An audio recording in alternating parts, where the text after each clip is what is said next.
व इब्राहीम अल्लज़ी वफ़ा, अल्लाह फरमाते इब्राहीम जिसने वफ़ाएं कर दिखाई। आग में गए, वहाँ से अल्लाह ने बचा लिया, रब ने बेटा दिया, अल्लाह का हुक्म था बेटे को जाकर वीराने और बियाबान सुनसान जंगल में छोड़ दो। इब्राहीम अलैहिस्सलाम ने उफ भी नहीं कहा, इतना तक नहीं कहा अल्लाह मैंने ये बेटा जंगल में छोड़ने के लिए तो नहीं लिया था ना, 80-86 साल की उम्र में बेटा मिला है तो बुढ़ापे का सहारा बनेगा। अल्लाह के हुक्म के आगे उफ भी नहीं किया। बेटा और जवान बीवी जाकर वीरान सुनसान जंगल में छोड़ दी। जरा तसव्वुर करें, हम में से कौन ऐसा है जो अपने मासूम बच्चे को, और बच्चा भी वो जो बुढ़ापे में मिला हो, उस मासूम बच्चे को और अपनी जवान बीवी को वीरान सुनसान जंगल में छोड़ के आ जाए, जहां इंसान तो दूर की बात है, कोई जानवर भी नहीं जाता। बेआबाद वीरान जंगल है, बियाबान है, दूर दूर तक आबादी का कोई नामो निशान नहीं है। दिल पर जरा हाथ रख के सोचें, इब्राहीम अलैहिस्सलाम कितने बड़े वफादार थे, कितनी बड़ी वफाएं थी इब्राहीम अलैहिस्सलाम की। व इब्राहीम अल्लज़ी वफ़ा, फरमाया इब्राहीम जिसने इंतहा कर दी वफाओं की, मेरे साथ मोहब्बत प्यार और मेरी फर्मा बरदारी, मेरे हुक्मों पर चलने के लिए इब्राहीम अलैहिस्सलाम ने कभी उफ भी नहीं किया।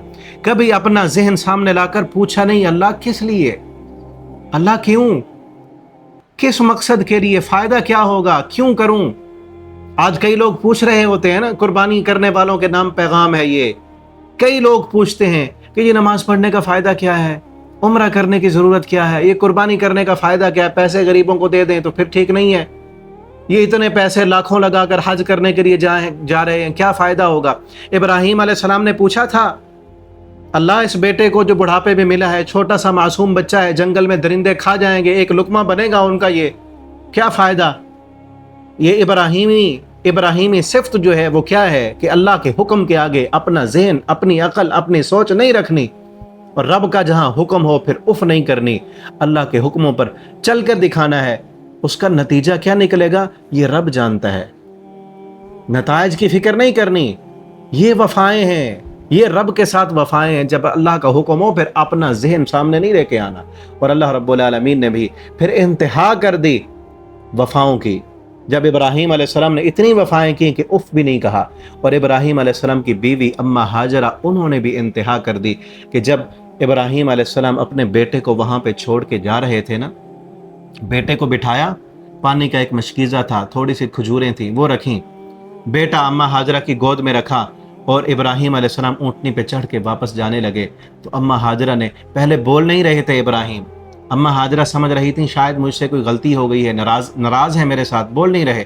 अब अपने बच्चे को गोद से उठाकर नीचे रखा और अम्मा हाजरा उठ खड़ी हुई, पीछे दौड़कर भागकर इब्राहीम अलैहिस्सलाम के ऊँट की महार को थामा और कहा इब्राहीम कहाँ जा रहे हो, मुझसे अगर गलती हो गई है तो मेरी गलती की सज़ा इस नन्हे इस्माइल को तो ना दो ना, हमारा ये बच्चा, इसका क्या कसूर है, इस कदर वीराना है, जंगल बियाबान है, सुनसान है, ये बच्चा क्या बनेगा इसका, ये तो बिलक बलक के प्यास से मर जाएगा।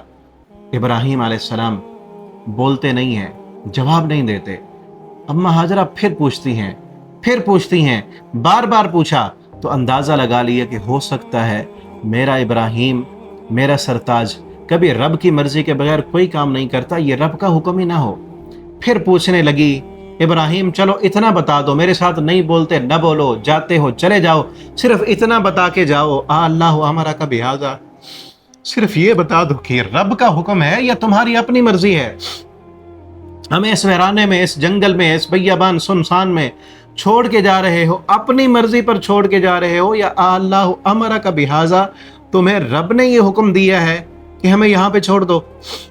अब इब्राहीम अलैहिस्सलाम की आंखों में तैरते हुए आंसू भी नीचे गिर पड़े और कहने लगे, इशारा करके कहा अल्लाह अमरनी बिहाजा, हाजरा अपनी मर्जी से अपने बच्चे को इस सुनसान वीरान जंगल में कौन छोड़ के जाता है, अल्लाह अमरनी बिहाजा, मेरे रब ने मुझे ये हुक्म दिया है कि यहाँ छोड़ दूँ, बस वफा का तकाजा ये है कि रब का हुक्म है, आगे पूछना नहीं है।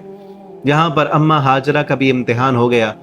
उन्होंने कहा इब्राहीम अगर रब का हुक्म है ना तो फिर आंसुओं के गिराने की जरूरत नहीं है, अल्लाह अमरनी बिहाजा, अगर रब का ये हुक्म है फिर जाओ, तुम्हारी जरूरत भी नहीं है। लन युज़य्यिन अल्लाहु अबदा, वो रब जिसने हुक्म दिया है तुम्हें कि इस वीरान जंगल में हमें छोड़ दो, वो रब हमें ज़ाय नहीं होने देगा, جو رب 80 سال کی عمر میں بیٹا دینا جانتا ہے، وہ رب اس ویرانے میں اس بیٹے کو بچانا بھی جانتا ہے۔ اللہ رب العالمین نے بھی پھر کس قدر وفائیں کی۔ وہ اماں ہاجرہ علیہ السلام جب اپنے بچے کی پیاس کو دیکھ کر پریشان ہوئیں اور صفا مروہ پر 7 چکر لگائے تھے، دوڑی تھیں پانی کی تلاش میں کہ کہیں سے کوئی دھواں اٹھتا ہوا مل جائے، پتہ چل جائے کہ وہاں پر آبادی ہے، وہیں سے جا کر پانی لاؤں۔ اس مقصد کے لیے پہاڑیوں پر چڑھی تھیں، پھر نیچے آتی تھیں اور دیکھتی تھیں ننھے اسماعیل کی طرف۔ اللہ رب العالمین نے کس قدر ان کے ساتھ وفائیں کی ہیں۔ جب رب کے حکم کے آگے اف نہیں کیا نا، اپنی عقل لے کے نہیں آئے، پوچھا نہیں اللہ مقصد کیا ہے، کیوں کرنا ہے، یہ نہیں، رب کا حکم ہے، تیار ہیں، وفائیں کر کے دکھا رہے ہیں۔ تو اللہ رب العالمین نے بھی کس قدر وفائیں کی۔ اماں ہاجرہ کی تو امید صرف اتنی تھی نا، یہ کہا تھا نا کہ میرا رب ہمیں ضائع نہیں کرے گا، اتنا ذہن میں ہوگا نا اللہ ہمیں بچا لے گا، ہمارے بچے کو بچا لے گا۔ یہ تو اماں ہاجرہ نے سوچا بھی نہیں ہوگا کہ اللہ رب العالمین تو میرے قدموں کے نشانات کو بھی اپنی عبادت بنا دیں گے۔ اللہ نے کتنا بڑا انعام دیا ہے۔ یہ وفائیں تھی نا حضرت ہاجرہ رضی اللہ تعالیٰ عنہ کی، کہ اللہ کے حکم پر اپنے بچے کو بچانے کے لیے پانی کی تلاش میں جن جگہوں پر دوڑی تھیں، اللہ نے وہ قدموں کے نشانات بھی اپنی عبادت بنا دیے۔ آج لاکھوں روپے لگا کر جانے والا حاجی وہاں اسی جگہ پر، انہی پہاڑوں پر، انہی پتھروں پر نہ دوڑے۔ دوڑنا ہے اور فرض ہے دوڑنا مرد کے لیے، اگر نہ دوڑے انہی جگہوں پر، اللہ رب العالمین کو ان کے لاکھوں روپے منظور نہیں ہے، اس کا حج بھی ضائع ہے، عمرہ بھی ضائع ہے، اگر ان قدموں کے نشانات پر نہ دوڑے جہاں پر اماں ہاجرہ دوڑی تھیں۔ یہ ہے وفائیں کہ جب رب کا حکم آئے آگے اف نہیں کرنی۔ اسی لیے کہا وا ابراہیم الذی وفا، وہ ابراہیم جس نے وفائیں کر کے دکھا دی، جس نے اپنا بیٹا قربان کر دیا، پھر بیٹا بچ گیا۔ کافی عرصے کے بعد اللہ رب العالمین نے حکم دیا ابراہیم جاؤ اپنے بیٹے کو دیکھو بھی صحیح، اپنی آنکھوں کی ٹھنڈا بھی کرو، لیکن ساتھ میں حکم کیا ہے کہ وہ تمہارا بیٹا جس کو عرب کا صحرا ختم نہیں کر سکا نا، اب اپنے ہی ہاتھوں سے اپنے اس بیٹے کی گردن پر چھری پھیر دو۔ ابراہیم علیہ السلام نے یہاں بھی اف نہیں کی، پوچھا تک نہیں، یہ نہیں کہا اللہ کس لیے، کیا مقصد ہے، کیوں قربان کر دوں، اب تو بچ گیا ہے، بڑھاپے کا سہارا ہے میرا، یہ تیرے دین کا وارث بنے گا، تیرے مشن کو آگے چلانے کے لیے تو میں نے دعائیں مانگ مانگ کر لیا ہے۔ کچھ بھی نہیں کہا، اللہ کے حکموں کے آگے فرما برداری کر کے دکھانا ابراہیم علیہ السلام سے سیکھیں۔ اس لیے تو اللہ فرماتے ہیں نا فلما اسلما وتلہ للجبین، جب باپ اور بیٹا دونوں مسلمان بن گئے، فرما بردار ہو گئے، اور باپ نے اپنے بیٹے کو پیشانی پہ بل لٹا لیا، دونوں مسلمان تھے۔ مسلمان وہ ہوتا ہے جو رب کے حکم کے آگے اپنی عقل، اپنا ذہن، کیوں، کس لیے، ہمارے ذہن میں تو نہیں آتا، یہ باتیں کرنے والا نہ ہو۔ رب کا حکم آئے، سمجھ آتی ہے اس حکم کی حکمتیں، پھر بھی ٹھیک ہے، اس حکم کی حکمتیں سمجھ نہیں آتی تب بھی سر تسلیم خم کر لے اور اس حکم پر عمل کرنا شروع کر دے۔ ابراہیم علیہ السلام نے حکمتیں پوچھی تھیں رب کے حکم کی؟ بالکل نہیں پوچھا تھا، اللہ سے نہیں پوچھا اللہ میرے بچے کو ویرانے میں سنسان بیابان میں چھوڑنے کی حکمتیں کیا ہیں، نہیں پوچھا۔ اللہ بچے کی گردن پر چھری پھیرنے کی حکمتیں کیا ہیں، ابراہیم علیہ السلام نے نہیں پوچھا۔ مقصد کیا ہے، فائدہ کیا ہوگا؟ آج جو لوگ یہ پوچھنے والے ہوتے ہیں کہ فائدہ کیا ہوگا قربانی کرنے کا، حج کرنے کا، کیا فائدہ؟ ابراہیم علیہ السلام نے یہ چیز نہیں پوچھی، اور یہی اسلام ہے، یہی فرما برداری ہے، یہی مسلمان کا کام ہے کہ رب کے حکم کے آگے سمجھ آ جائے تب بھی ماننا ہے، وہ حکم سمجھ نہ آئے تو یہ کہنا ہے اس کی حکمتیں میری سمجھ میں نہیں آ رہی، ہوں گی بہت۔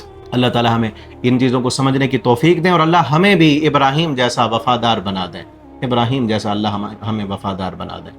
وہاں جائیں نا عمرے کے لیے، حج کے لیے، اللہ ہم سب کو لے جائیں، جب مقام ابراہیم پر جائیں نا، وہاں پہ رو کر 2 رکعت نفل بھی پڑھنے ہوتے ہیں، وہاں پہ رو کر یہ دعا کیا کریں کہ اللہ یہ وہ جگہ ہے جہاں پر تیرا وفادار ابراہیم ٹھہرا تھا، جس نے وفائیں کر دکھائی تھیں، یہ وہ مقام ابراہیم ہے، وہ ابراہیم کی جگہ ہے جو ابراہیم تیرا وفادار تھا، اس جیسا وفادار کوئی نہیں ہے، اور اللہ مجھ جیسا بے وفا کوئی نہیں ہے۔